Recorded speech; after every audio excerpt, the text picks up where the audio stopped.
Hello and welcome to World Talks here on TVP World. I'm Anna Kalczyńska and we take you to Serbia this time.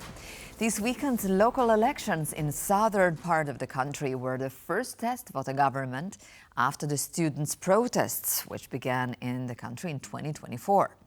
After votes were counted in 27 out of 29 polling stations, a united list of independent candidates, which was supported by student protest leaders, claimed victory. To analyze what could be labeled a positive development in Serbia, we're joined now by Nikola Ćurčin, Vice President of the Independent Teachers Union of Serbia. Hello and thank you for joining us here on TVP World. Hello, it's a pleasure to join. Mr. Ćurčin, in both Kosjerić and Zaječar, local governments were made up of members of President Aleksandar Vučić, Serbian Progressive Party, but now we learned they were challenged by a united list of independent candidates, supported in Kosjerić by students' protest leaders. So what does this development say about the political mood at the local level, and could it signal some broader changes across Serbia? Yes, well, these elections are definitely a confirmation of Vučić's downtrend. There was a very, very high turnout. In Kosjerić, it was 85%, and more than 60% in Zaječar, which is practically a record turnout. So this was actually a fight between local lists against the full power of Vučić government and all the resources, bribes, threats, smear campaigns, and everything. So we can say now that this government is now in a state which you could call in physics an unstable equilibrium.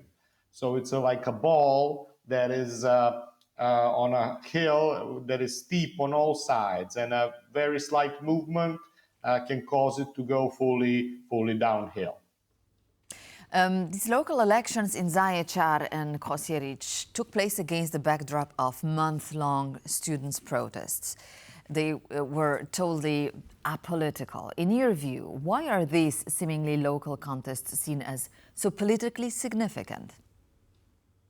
Well, because these are places where Vučić government in previous years had a huge success, more than 60-70% wins. So now when this is a real challenge, this means that it is a trend that will overcome an entire country, because these are not cities like Belgrade or Novi Sad or Niš or Kragujevac that have practically a very strong and definite support for this new national movement led by students.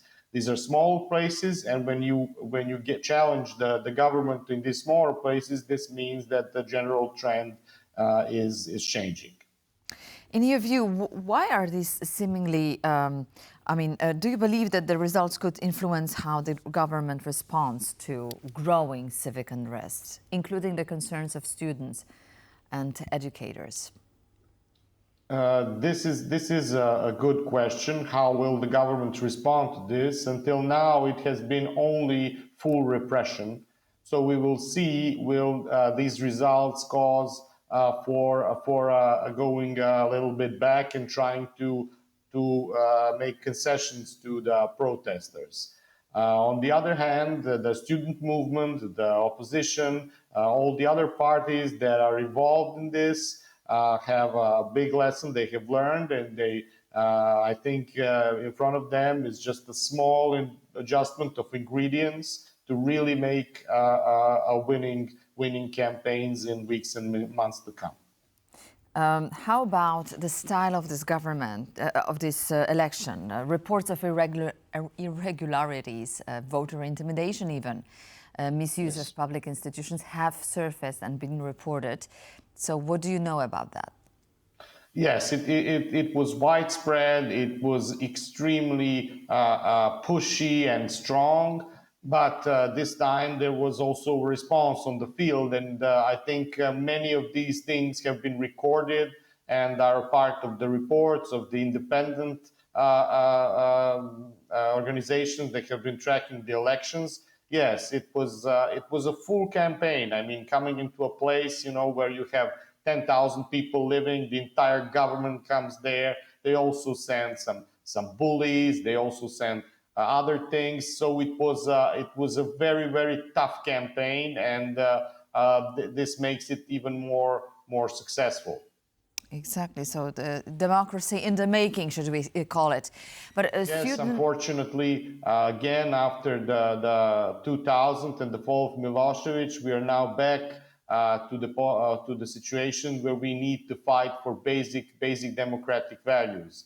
But I think this movement will now make it is very grassroots. It will make deep changes in the Serbian society to make it more democratic, not only to change the government, but in the future years. This is also important to have citizens being involved, either as part of political parties, but also as a part of civil society, trade unions, etc., in order to control the government in the future. Well, the civic society apparently made a huge effort. Student protesters have repeatedly called for transparency, accountability, and reform, and that for months. So could a credible electoral process in these municipalities serve as a step toward meeting those demands? Or has that opportunity already been lost?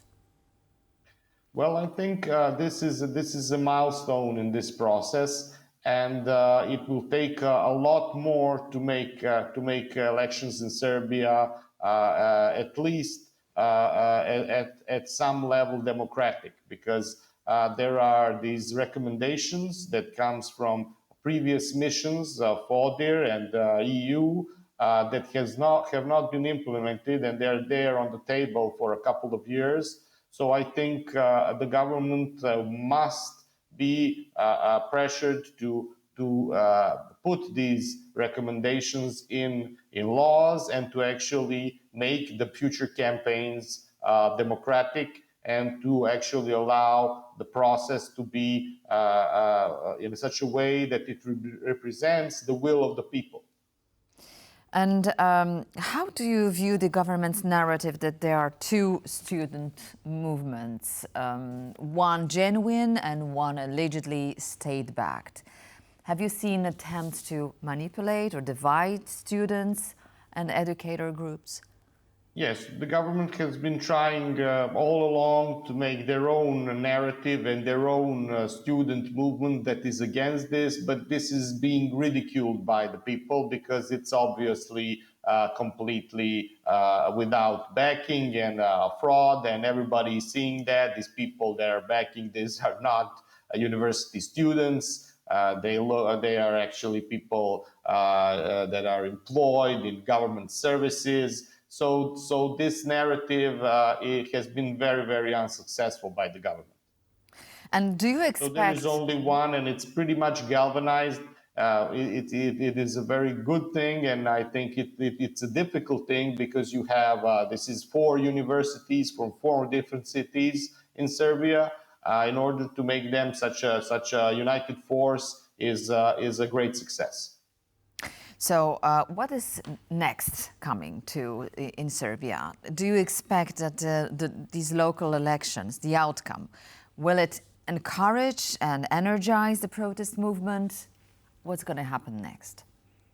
Yes, I think the protests will continue. We have still daily protests. Today there is a protest by the joint by teachers, university professors, because there is a huge crackdown on the universities in Serbia. They are being the paychecks and generally funding has been cancelled to them. Also, the government does not want to allow new students to they are coming from high schools to become a new generation of students. So I think the protests will continue, the pressure will continue. But I do not see it before September, October that we will have this general elections that the student protests and generally this national protest is now the main demand.